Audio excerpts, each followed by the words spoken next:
בואו תראו איך יוצרים בקשה לנט המשפט ב-30 שניות. נכנסים למודול נט המשפט בעודכנית, ושם לוחצים על הכנת בקשה לנט.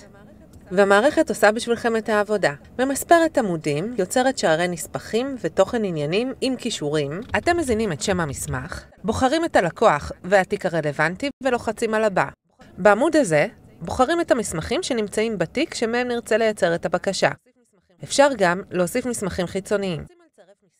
לוחצים על צרף מסמך, והמסמכים מוכנים לעריכה בחלק התחתון של המסך.